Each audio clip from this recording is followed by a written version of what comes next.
you can send it out to Twitter and let people know that we're talking about growing sustainable passive income, teaching on Udemy, and we're giving you some of the tips that we do and we've done to generate income. Now, Matt's income is a lot different than mine. He's been on the platform a little bit longer. Mine is not $50,000 a year, but it continues to increase on Udemy and the other stuff that I'm doing off of Udemy that are generating me income.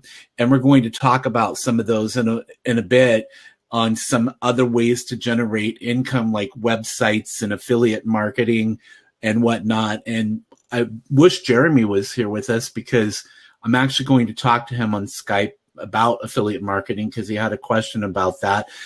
If you want to connect with those who are with us tonight, myself and Matt on Blabs, so that you are notified when we have future Blabs, you can certainly do that by hovering over the circles right there that are up above, and you just click on follow. And if you click on the Twitter bird, you can go out to Twitter. It'll probably open up another tab in your browser, and you can follow us on Twitter. Both Matt and I are on Twitter. I have a following on Twitter, and Matt has a following on Twitter. And I'm also on different places in social media. I did post a link to a couple of documents there in chat, and I was going to scroll back to those. Every time that I do a blab, I create a PDF so that you have a link. So if you need to watch the replay, you can do that. But you can also follow me, and I've also got a ton of links to Udemy on their website, because every time people who are new or even people who've been on Udemy have questions like, well, how much revenue do I make on Udemy? Well, there's a link to that so that you can find that out. Or how do I instruct a course with another instructor on Udemy? How do I do that? Or what's Udemy's policy on the new safety and trust? So I've got a document for that. And then Matt helped me out with a course marketing checklist with coupon links, or to different sites for coupons. And I've got a link to that so that you can look at those sites if you're getting started and you know where to start marketing. Because a lot of times when you're out of the gate with a new course, a lot of instructors have no clue, what do I do next to start marketing my course? I was like that. And so I started building this list. And then, with knowing Matt, he came up with some stuff. And I just combined that and came out with a list. So that's there for you in the list. So, yeah. So, hey, go ahead and take a sip for a moment. It's been a long day for me, but we're going to keep going here with this. Okay. So, I hear some feedback, but are you still going to talk about customer relations, or? Well, I just, my background comes from a customer service background. I was a retail store manager for 7 years for a company called Musicland Group, and I managed Suncoast Motion Picture Company. So and even before that, I worked for a chain called Shopko. And so I've been around customer service for all my life. And that's kind of like how, people talk about like the customer is always right or whatever. I don't know if I necessarily believe in that, but I do believe in that you have to provide the level of service that you expect somebody to provide you. And so I know that students generate income for me. So I'm going to need to provide some level of service to them so that they buy my new courses and they tell people about my courses. And it also brings other people in as new students. And so there's just certain things that I do, like going in and saying, welcome to my course, making sure that I answer questions, making sure that I answer them in a friendly way, and create these other sources. Like Blab is a way that you could give your students more service, because you could say, hey, like Matt, for example, has his eBay course, and I have a WordPress and MailChimp course. Well, I could do a Blab on MailChimp or WordPress, and I can invite my students to join me live, to ask questions live, and see me, their instructor, live, and ask those questions. And not only am I going to bring my students to that Blab, but everybody's going to see on Blab what is being broadcasted now and jump into your Blab and become possibly a new student of yours. So that's just something to think about on ways that you can provide service to your students so that they enjoy what you're teaching and you build that relationship with them. And not only is Blab just for new students, it's for existing students. And why I do Blabs is because there's feedback and it's distracting. Yeah, and also, you know what? Your banner, Matt, is right across your eyes right there. It's not what it is on my screen. Oh, that was funny. But yeah, I think it's like an excellent way to build that relationship with your current students. I haven't done that yet just because my focus, Blab is very new. It started in May, and Matt just dropped off for a moment, and we'll wait for him to come back. But the platform, I've only been on it for about 30 days right now. So we'll wait for Matt to come back. And just a reminder, I've opened that seat up right now, but we're going to just cover one more thing, and then we'll have people come in and ask questions live if they want. It's always sometimes like if you try to keep a format, it's a little bit easier. So anyway, I was just finishing up my thought. But yeah, again, just remember /Q space in your question. You're more than welcome to let people know, and you will get a copy of the replay, which is a cool thing about Blab. So are we done with just talking about some of that stuff and move on to? Well, I just wanted to ask one more question that touches upon customer relations. I think the most important question to ask yourself is, how does your student measure their success or their failure by taking your course? So for instance, for my example, in my experience, when I teach about Udemy, I genuinely want the customer to make $2,000 a month eventually from Udemy. And I'm a firm believer, if they put in the work and if they do everything that I'm talking about, that it's possible for them to make $2,000. So I don't know if it's a good or bad thing, but I've set that expectation that they should eventually be making $2,000 a month. Whether they think all of what needs to be done is worth their time is a different thing, because I'm willing to put in the hours because I know Udemy will be able to give me long-term profits. The work that I put in today will earn me money 5 years from now. And as long as I'm still on Udemy and not getting banned, I am following all the rules, which is a very important concept to do. Then I think it is worth my time. It's just you're not getting paid a direct amount for your hours. It might take you 5 years to recoup all your work and more. Yeah, I'm glad that you brought that up, because when I was at the coffee shop, you were talking about that, and I mean it's always in the back of my head, but I never quite think about it. That with my courses that I teach on WordPress marketing and Kindle marketing are because I wrote a book on social media and I sold 1,000 copies of that book, plus had several thousand that were downloaded for free.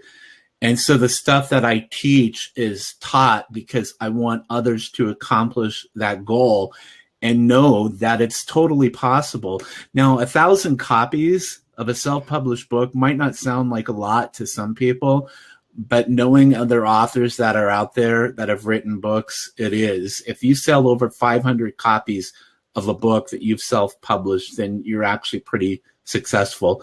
And just real quick, speaking about Udemy, I came home from the coffee shop today, Matt, and my mom, as he walks away, my mom handed me, I live with my folks, and she handed me some mail from a friend of mine who I met through networking, and now her and her husband and I are good friends. And she does real estate, so she sends this stuff out to me every few months. And inside of there was this: never stop learning. And let me see if I can get that the right way. Do I have that the right way? We can see that. We can't read the handwriting, I don't think. Well, it says Udemy, Skillshare, and then I can't read anything else. Well, yeah. What's really cool about it, this is something that has Udemy on it. This is coming from John L. Scott Real Estate, which is a big real estate firm here in the Pacific Northwest. So Udemy is getting out there in places that it's never been before, including the CEO being interviewed on Bloomberg. And so they have over 8 million students and growing. And so, you know, Matt and I have been on the platform for a while, but there is still room for a lot of growth. So if you're new, even if you're not and you're a current Udemy instructor, the more courses that you create, I just released number 6, Matt has 14, and the more that you continue to release out there, the more income you're going to generate. I see that happening. I started out and I had one course, and Black Friday, which is coming up fast, is a huge promotion that Udemy has. And I was looking back at some of my numbers for October, November, December, and I know that I'm already going to beat November's numbers because I have 6 courses out right now. It's really interesting to see what is going to happen with that kind of stuff. Do you want to just jump right into your revenue stuff that you wanted to share, or should I share that first? Yeah, you share that first there, because I need to take a break here for just a moment and take a sip. Okay. Let's see. Revenue streams. So how do I make money from different customer segments, which I think is important, and why I do back up the fact that you should be selling $1 to $3 coupons, because where I'm sharing that, it's basically what I would call like pirates and bottom feeders, and people who are willing to pay $10 or $15 or more for a course wouldn't necessarily be on these websites anyways. So with that, my Udemy income in the last 12 months have been $38,000. My YouTube income for the last 12 months is $480 from advertising. But the key here is over 8,500 free Udemy redemptions in the last 12 months. So getting these free redemptions allows me to sell them another course that I have. In the Kindle, last 12 months, $360 from sales and over 6,000 free Udemy redemptions in the last 12 months. Again, I do this because I want to cross-promote my courses to the students, which is very, very powerful. There's this website called curious.com, and not a lot of people talk about it. I feel like I'm one of the only instructors on there. And a few months ago, when I joined, they actually had more visitors to their website than Udemy did. So I was like, why isn't anyone on this website? Well, I found out it's kind of, they make it more of a pain in the ass to list your existing content. Dennis, can you mute your mic? Oh, Scott. All right. Oh, all right. Never mind. All right. So Curious kind of makes it a pain in the ass for you to list your existing content. But once you do, I've been able to make $350 a month for my first 2 months on the platform. On Fiverr, I've made $150 from sales in the last 2 weeks. There's this platform called Edurilla. I've made $75 for my first month. And SkillFeed, which is since discontinued and deceased, I made $1,800 in the last 12 months. Wow. So as you can see, when you're finding these new platforms that come out and utilizing these existing platforms, you can make money with your existing content, and all of these figures add up.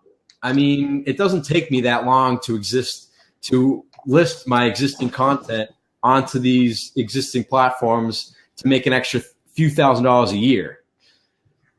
So those are the platforms. I can make a written list for you guys that I think that is very well worth it to list your courses on there.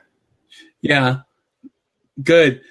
Hey, I'll mention like some of the stuff that I'm doing, and then we've got Scott, and then also it looks like Sergey wants to come on with us, so we'll let him in on the chat too. And then and then we can just continue like answering questions, and maybe Scott can talk about some of the stuff that he's doing. So welcome, Scott, and I'll just chat for a bit, and then we'll introduce you. And I'm going to bring Sergey on too, so that he's not waiting there, because it's like a caller. And maybe Matt, you can also go in and answer some of the questions in the chat there. So so some of the stuff that I'm doing off of Udemy is that I have a couple of websites that I created. OnlineCourseCoupons.com was the first, and then after that, OneBuckCourses.com, because I wanted to create a way that Udemy instructors could promote their courses off of Facebook, because a lot of instructors tend to place coupons in a lot of these coupon groups on Facebook. And the problem with that is that a lot of those people in those groups are Udemy instructors. So unless your course is something like maybe Scott's course on Udemy SEO.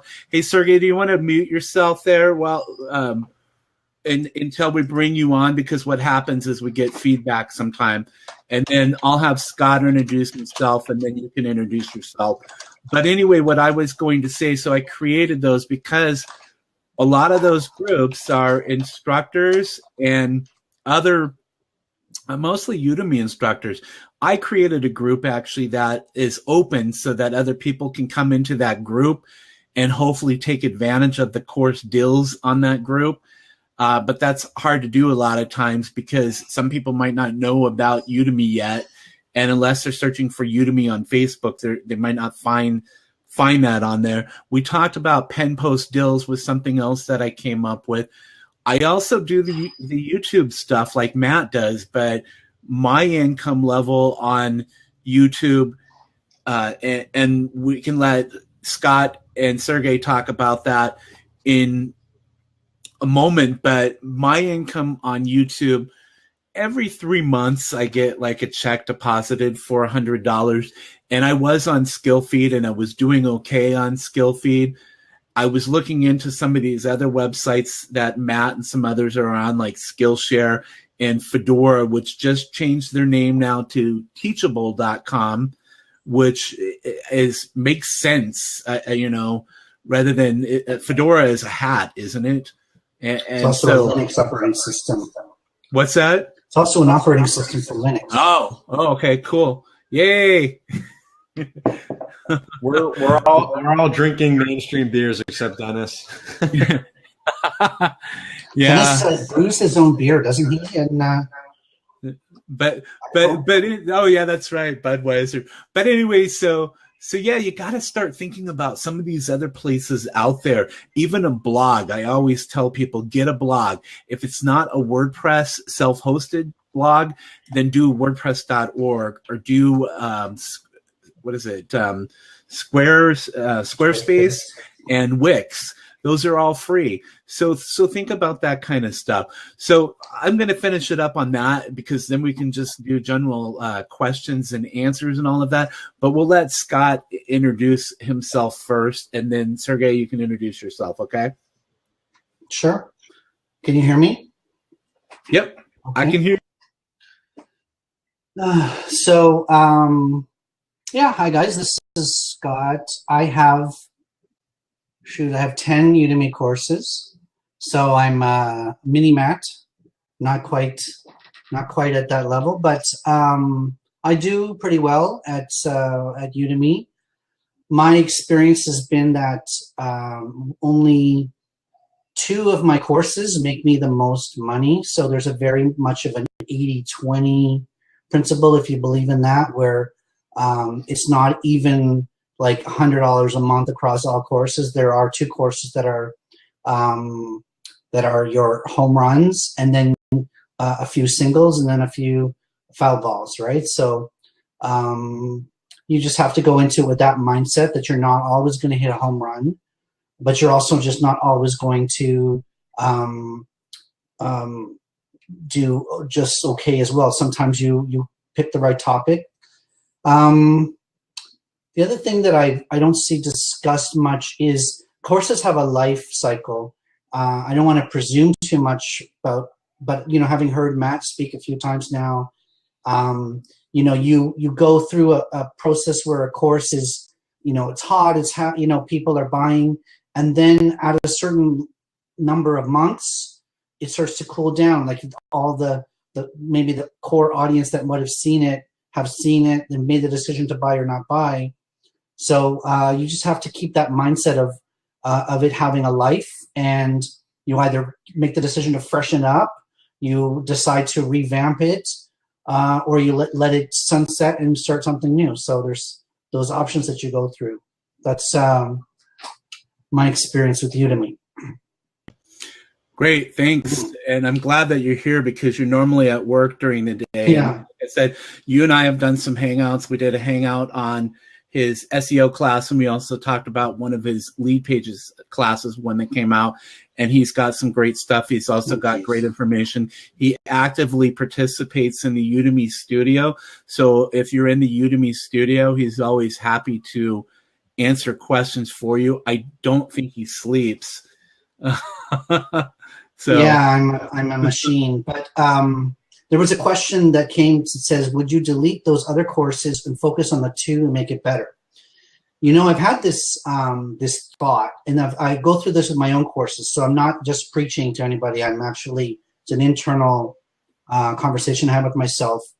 I actually would, if once my course gets to a point where I don't love it anymore. I have a couple of courses that are really passion projects.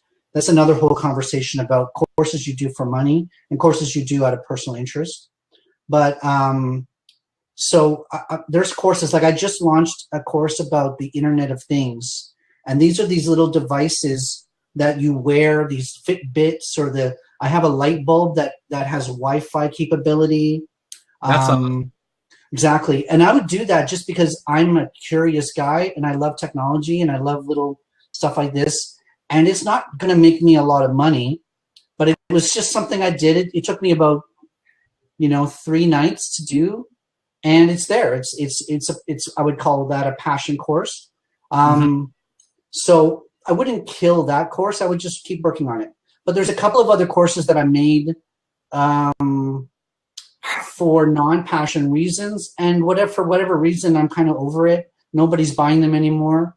Yeah, I would close my courses down, and start new ones. Like other thing too, and maybe Matt can speak to this, is I think over a certain volume, over 15. I don't know what the number is because I'm only at 10.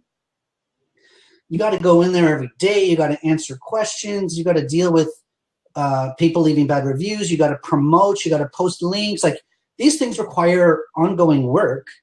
And if somebody, like I see, like Bob Marks and Mark Timberlake and our friend Dave Espino just launched course number 33. And I'm like, dude, like, how do you have time to promote 33 courses? How do you have time to send? That's 60 promotional announcements a month. How do you do? Like, I don't. That's the fun part. I mean, I only send half those, but that's the fun part. With what you do in the Udemy studio, like, seriously, hats off to you, because you do answer a lot of questions in there. Probably more questions than I answer with my 47,000 students, by the way. Okay, well, I'm a bit of a jerk sometimes too. Hey guys, let's let Sergey introduce himself really quick and let him know a little bit, or let everybody know about him a little bit, and then we'll go ahead and continue with our conversation. Okay. Can you hear me? Yep. Yeah. Okay. Well, first of all, I've been doing a lot of classes here. I actually started around December, and I had zero experience, and I went into this. I have no social media following whatsoever, and I was thinking, how am I going to make it? So I took a few classes and checked it out. I'm like, and there was a few instructors who really, did a good job, like Matt, you're one of them, and you actually made me convinced you can actually do this. So I went in and I'm like, okay, I'm going to quit my job. I mean, I'm doing a lot of part-time work right now. I was doing like eBay and all kinds of Craigslist, all kinds of other ways to make money. In fact, before this, I was doing like teaching and stuff like that, and I had enough of that. So what I started to do is I tried to do, well, let me just go full time on Udemy and see how much I can, make. So I started with, like 100 the first month, and then you create a class, you think you're going to make like a humongous amount of money, which I'm sure every one of you instructors thought the same thing.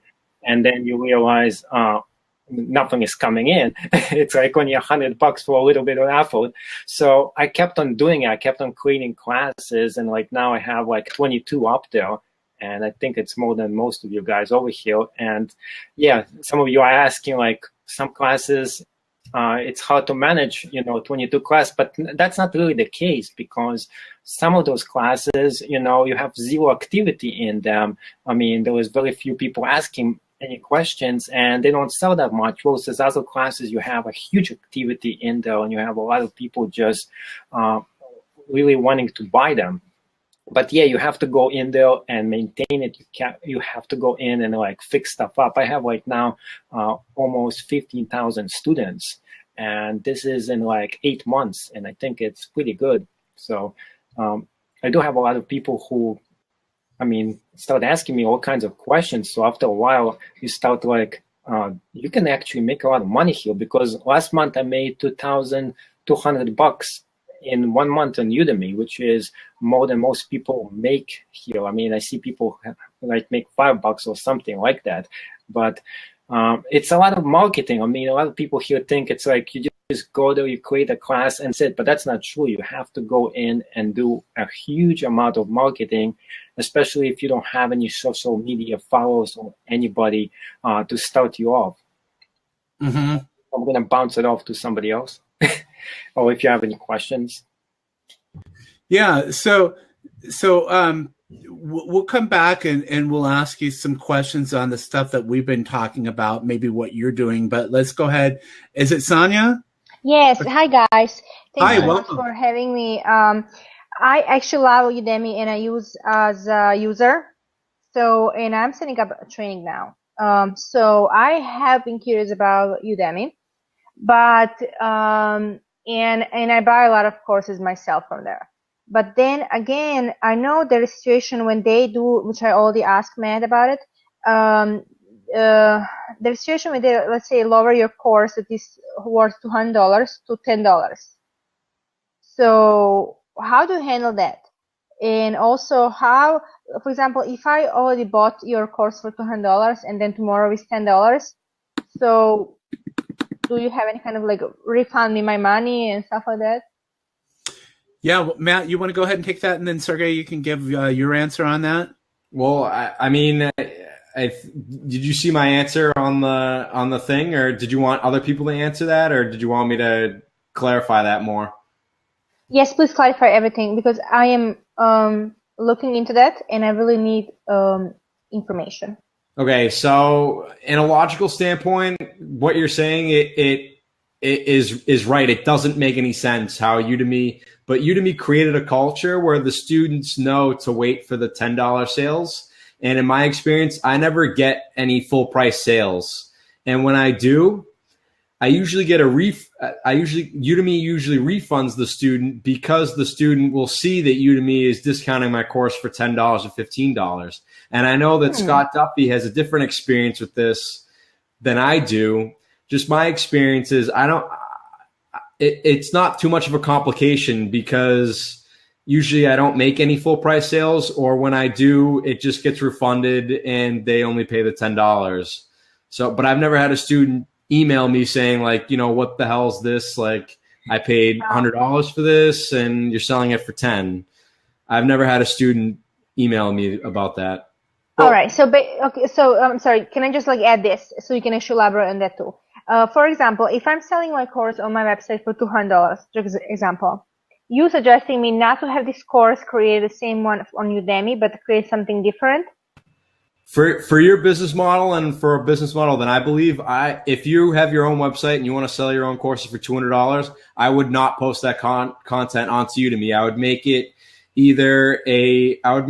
a unique course on your website, and So if you want to teach the same subjects, Yes. for Udemy, I would still add value to the students, but I wouldn't add as much value to your students as you would on your website. And I would make sure that your website, having it for $200, it would be unique